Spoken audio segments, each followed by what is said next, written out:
Hello friends, मैं Fareen Khan. Welcome to my YouTube channel. Friends, जैसे कि कल हमने हिस्ट्री के कुछ क्वेश्चंस थे उन पर बात की थी, आज भी मैं हिस्ट्री के कुछ मिक्स एमसीक्यू लेकर आई हूँ। तो देखिए फ्रेंड्स, फर्स्ट क्वेश्चन पर चलते हैं। पहले फर्स्ट क्वेश्चन क्या है, भारत में गुलाम वंश का संस्थापक कौन था? ऑप्शन देखिए, कुतुबुद्दीन ऐबक, कैकुबाद, इल्तुतमिश या बहमन शाह। तो जो भारत में गुलाम वंश का जो संस्थापक था वो कुतुबुद्दीन ऐबक को कहा जाता है, गुलाम वंश का संस्थापक। और जो कुतुबुद्दीन ऐबक जो थे वो मोहम्मद गौरी के गुलाम थे। किसके गुलाम थे? गौरी के गुलाम थे, गौरी का गुलाम था। ठीक है, तो इसलिए इसको गुलाम वंश भी कहा जाता है। और जो कुतुबुद्दीन ऐबक थे उनका जो शासनकाल था वो 1206 से 1210 ईस्वी तक शासन किया था उन्होंने। 1206 से 1210 तक इन्होंने शासन किया था कुतुबुद्दीन ऐबक ने। 1210 ईस्वी में लाहौर में चौगान खेलते समय घोड़े से गिरकर इनकी मृत्यु हो गई थी। नेक्स्ट क्वेश्चन देखिए, बाबर ने खानवा का युद्ध किस पद्धति से लड़ा था? ऑप्शन, छापामार पद्धति से, तीरंदाज पद्धति से, तुलुगमा पद्धति से या इनमें से कोई नहीं। जो बाबर थे, बाबर उन्होंने खानवा के युद्ध जो लड़ा था वो किस पद्धति से लड़ा था? तो उन्होंने जो है वो तुलुगमा पद्धति से लड़ा था खानवा का युद्ध। खानवा का युद्ध किसके बीच हुआ था? महाराणा संगा। किसके बीच हुआ था? महाराणा सांगा और बाबर के बीच में हुआ था ये खानवा का युद्ध। ठीक है, तो जिसमें बाबर जो है वो विजयी रहा था। क्यों विजयी रहा था? क्योंकि जो महाराणा संगा जो था उनकी जो पुरानी उन्होंने जो नीतियाँ अपनाई थी युद्ध में, उनकी वो पुरानी तकनीक थी। और बाबर की सेना के पास जो है तोपें थी और बंदूकें थी, इसलिए जो है वह युद्ध में विजयी रहा था। नेक्स्ट क्वेश्चन देखिए, जसवंत सिंह की छतरी कहाँ है? ऑप्शन, आमेर, जयपुर की गेटोर की छतरियों में, जोधपुर के मंडोर में या आगरा के पास। तो जसवंत सिंह की जो छतरी है वो कहाँ है? वो आगरा के पास है। आगरा के पास एक कचहरी का निर्माण करवाया था जसवंत सिंह, तो ये जसवंत सिंह की छतरी के नाम से विख्यात हुआ। नेक्स्ट देखिए, चौथ क्या था? औरंगजेब द्वारा लगाया गया एक धार्मिक कर, शिवाजी द्वारा लगाया गया एक मार कर, अकबर द्वारा वसूल किया जाने वाला सिंचाई कर या पड़ोसी राज्यों पर शिवाजी द्वारा लगाया गया भूमि कर। तो जो चौथ जो कर जो था वो पड़ोसी राज्यों पर शिवाजी द्वारा लगाया गया भूमि कर था। नेक्स्ट देखिए, हुमायूं नामा की रचना किसने की? ऑप्शन, हुमायूं, अकबर, अबुल फजल या गुलबदन बेगम। तो जो हुमायूं नामा था उसकी रचना किसने की थी? गुलबदन बेगम ने की थी, जो हुमायूं की कौन थी? बहन थी और बाबर की पुत्री थी। कौन थी? बाबर की पुत्री थी, हुमायूं की पुत्री थी गुलबदन बेगम, और बाबर की पुत्री थी और हुमायूं की बहन थी। नेक्स्ट देखिए, बाबर ने प्रथम बार पश्चिम में कहाँ से होकर भारत में प्रवेश किया? ऑप्शन, कश्मीर या सिंध, पंजाब या फिर राजस्थान। तो जो बाबर था, बाबर ने सबसे पहले जो प्रथम बार पश्चिम से होकर कहाँ से भारत में प्रवेश किया था? पंजाब से। नेक्स्ट देखिए, तुलसीदास इसके लेखक थे, किसके थे? ऑप्शन, रामचरितमानस, आदि ग्रंथ, सूरसागर या भागवत पुराण। तो जो तुलसीदास जो थे वो उन्होंने किसकी रचना की है? रामचरितमानस की। नेक्स्ट देखिए, आईन अकबरी में किस प्रकार की सूचनाएं हैं?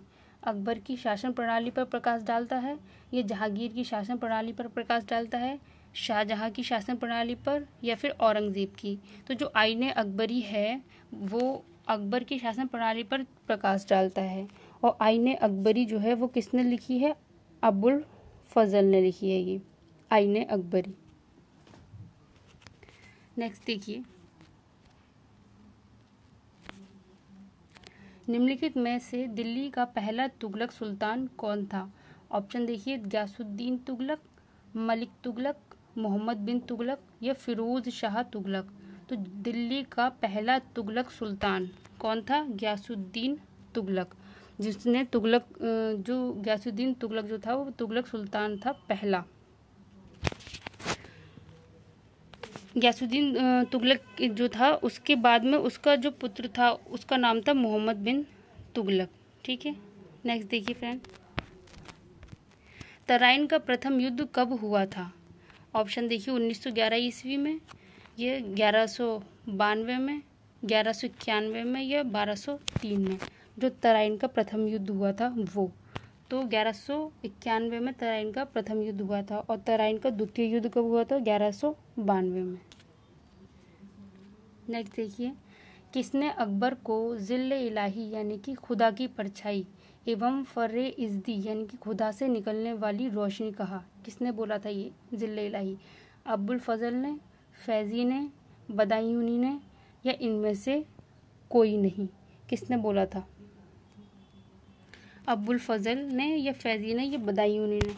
तो इसका जो आंसर है वो किसने बोला था? अबुल फजल ने बोला था अकबर को जिल्ले इलाही। जो अबुल फजल थे उनका जो वो जो थे अबुल फजल, उनके जो पिता थे वो शेख मुबारक नागौरी थे।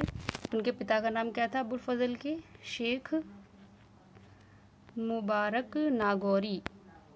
शेख मुबारक और नागौरी, ये जो थे उनके पिता थे। और इनके ये है पुत्र थे अबुल फजल। और ये बहुत ही विद्वान थे, बहुत पढ़े लिखे थे अबुल फजल। और इन्होंने आईने अकबरी लिखी थी। और आईने अकबरी में अकबर के साम्राज्य का विवरण मिलता है। नेक्स्ट देखिए फ्रेंड, मुगलरपुर नाम की बस्ती किस खिलजी शासक ने बसाई थी? ऑप्शन देखिए जलालुद्दीन खिलजी, कुतुबुद्दीन मुबारक खिलजी या अलाउद्दीन खिलजी या मोहम्मद महमूद खिलजी। तो जो मुगलरपुर नाम की बस्ती वो खिलजी शासक जलालुद्दीन खिलजी ने बसाई थी। नेक्स्ट देखिए, निम्नांकित में से किस शासक ने अपने सिक्कों पर ये अंकित किया था कि प्रभुसत्ता हर व्यक्ति को नहीं दी जाती है बल्कि उसे दी जाती है जो चुना गया हो?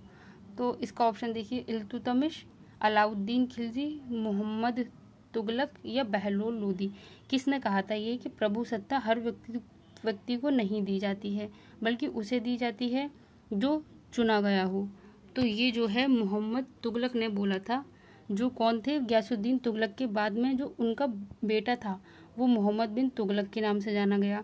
वह दिल्ली की गद्दी पर बैठा। लेकिन जो मोहम्मद बिन तुगलक थे उनको जूना खां भी बोलते हैं। क्या बोलते हैं उनको? जूना खां। ठीक है, जूना खां भी बोलते हैं उनको। और इनका जो मूल नाम था वो था उलूग खां। क्या था? उलूग खान का जो था मूल नाम था मोहम्मद तुगलक का, उलूग खां। और ये जो है सबसे ज़्यादा विद्वान थे, शिक्षित थे और विद्वान थे। नेक्स्ट देखिए फ्रेंड, बाबर ने प्रसिद्ध तुगलमा नीति का प्रयोग सर्वप्रथम किस युद्ध में किया था? ऑप्शन देखिए खानवा के युद्ध में, घाघरा के युद्ध में, पानीपत के प्रथम युद्ध में या उपयुक्त सभी में? तो जो बाबर ने जो प्रसिद्ध तुगलमा नीति थी उसका प्रयोग उन्होंने पानीपत के प्रथम युद्ध में किया था। बाबर ने जो उनकी कृति थी क्या थी? बाबरनामा। क्या थी? बाबरनामा। तो बाबरनामा में उन्होंने इस युद्ध को जीतने में मात्र 12,000 सैनिकों के उपयोग का जिक्र किया था उन्होंने।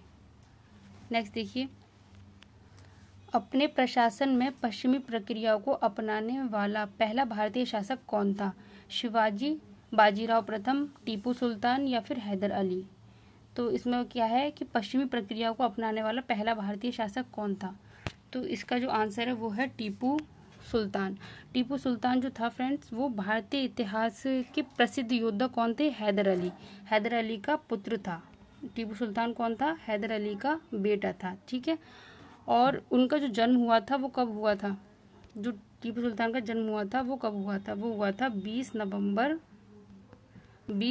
1750 ईस्वी में हुआ था। और पिता की मृत्यु के बाद इन्होंने मैसूर की सेना की बागडोर संभाली थी। ठीक है, और इसलिए इनको मैसूर के शेर के नाम से भी जाना जाता है। किसके नाम से? मैसूर के शेर के नाम से जाना जाता है। मैसूर के शेर के नाम से जाना जाता है। ठीक है, किसे? टीपू सुल्तान को। तो फ्रेंड्स ये थे आज के हमारे क्वेश्चंस। अगर आपको मेरे क्वेश्चंस पसंद आए तो वीडियो को लाइक कीजिए, शेयर कीजिए एंड सब्सक्राइब कीजिए। Thank you friends.